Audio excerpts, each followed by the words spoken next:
it's Jessica here from Berlin, London, and I'm here today with Sam Beeton. Hello. Who's just about to perform at Koko in London for Charlie Simpson, who you might all know from Busted. So we're very lucky to be with you today. Are you nervous before your show? Oh, unbelievably so.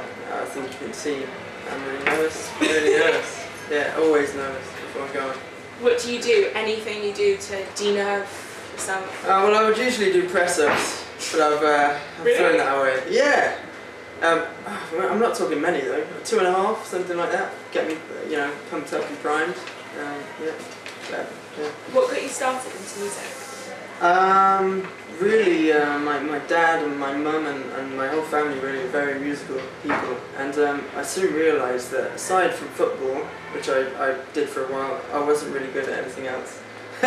So music was the thing for me. So I quickly told everyone at my school to go away and ran away and got involved in music. Yeah. Football team you support? Notts County. Which, the oldest football team in the world. Notts County. I know you're really interested in football. Don't put on that face. Okay, going back to music, so I had to ask, because Arsenal supporters. Yes. Arsenal? Yeah. Well, my Premiership team is Arsenal. So really? Good on you. Give me a high five for that one. Excellent. But so where did you get discovered?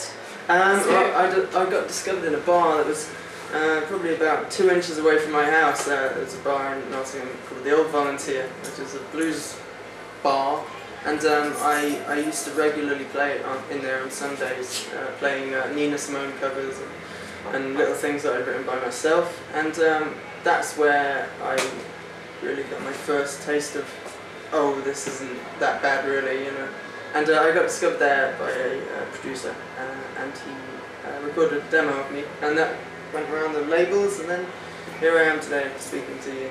And you first got signed onto Sony. What happened when you were there? Well, it was a very difficult time, I think would be the word, at Sony, because they had ideas of what I should be, and I had my own, and it did seem a little unfair that I was signed on my music and everything about me, and then I got there and they kind of wanted to make me into some sort of Mickey Mouse pop thing.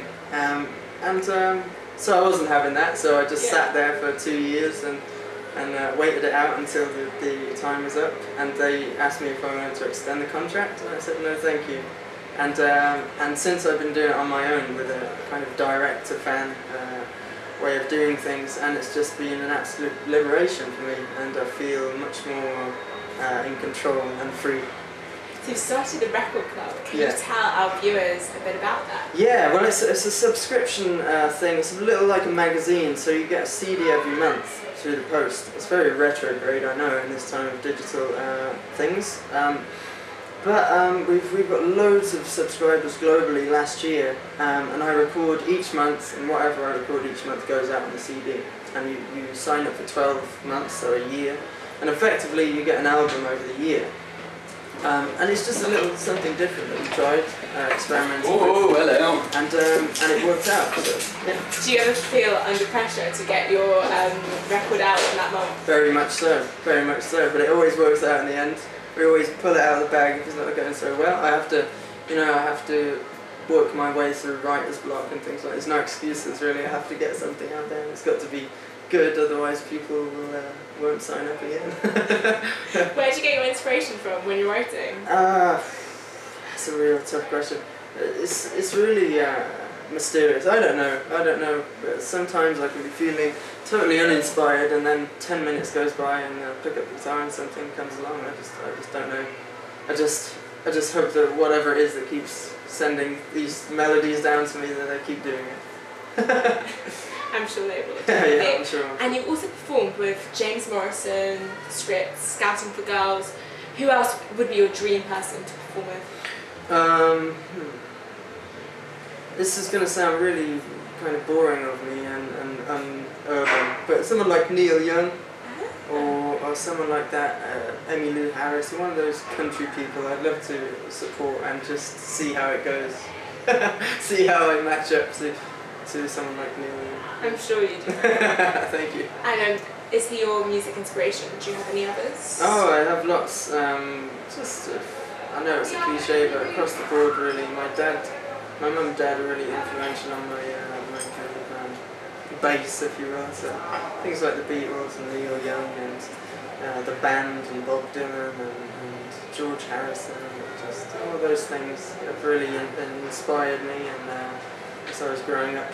And recently things like Wilco and Ryan Adams, it's kind of an extension of all that. So. In 10 years' time, where do you see your music? Well, hopefully I see it in a sort of, in the midfield of music, where the actual real good music is, you know, in the midfield, and not particularly on heavy rotation radio. But maybe, who knows, maybe there'll be a change in people's tastes and things. But yeah, hopefully I'll still be doing it, that's my only hope. If you weren't doing music, what would you be doing right now? I think I'd be signing on. Or perhaps I'd train to be a plumber. Oh, plumber, why plumber? I like a good working, you know, blue collar job, something like that, or mechanic. I like to be a mechanic. Yeah? Yeah, and change my name to like Bruce or something like that, I think. I'd like, yeah. Could work for that name. Actually, I've got to confess that I've never actually thought about what I'd be doing if I was doing music. So I've just really made that answer. But I'm not good at anything else. I'm sure you are. Let's just... Have you got any other hidden talents? You must do. I can tell a fair few jokes. Well, not jokes. I can just go on surreal kind of rants, and some people find it funny. Can we hear your jokes? Let's hear it. No, you can't hear a joke. I don't know any jokes. But you brought it on yourself now. I have, haven't I? Yeah. Slightly. Well, last night I found a crumpet. Okay. Right. And on the crumpet it said, "Hey Sam?" ? Basically, I kind of picked it up and I thought, what does this mean? And I just thought about the whole thing, you know, crumpet, someone's written on it. It was all a bit of a mystery. So in the end I just ate the crumpet, and that was it really. You see, you're laughing? That's really funny. She's laughing, everybody's laughing. So that's my brand of humour. Thanks. I think I'll stick with the music. Never know, next, you know, Russell Brand. Oh no, I haven't got the hair. I haven't got the hair. Oh, maybe. I'm not as tall as him. Maybe I could do a Noel Fielding. That could work, yeah. I could do a Noel Fielding, but no, I don't know. And you also did lots of modelling for Burberry.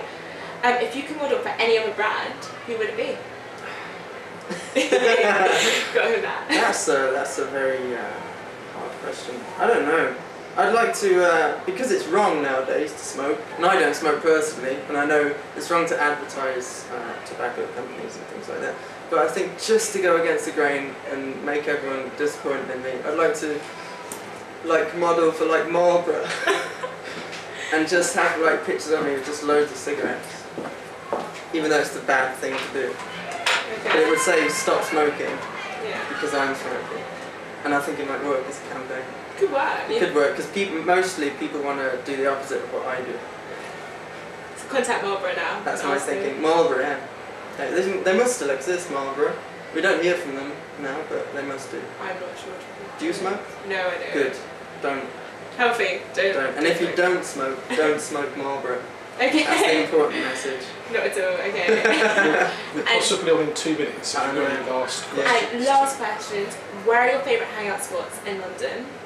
My favourite hangout spots are right here on this sofa today. I like Camden. I do like Camden. Yeah. It's got some interesting folks, and I feel if I fit in anywhere at all in the world, it's probably here. And have you ever been to Germany? I've never been to Germany. Would you like to go? I would love to go to Germany. Yeah, actually, I've been to Germany. No, I've been to Germany. Okay. I've driven through Germany. Do you like it? I liked it a lot. I liked how they have beer dispensers on the trees. Like the beer then? Yeah, I like beer a lot. Thank you very much for taking the time to talk to us. I'm just about to go on show now, literally in 2 minutes. Yeah. So thank you again. Thank you very much. Bye. Goodbye. Bye.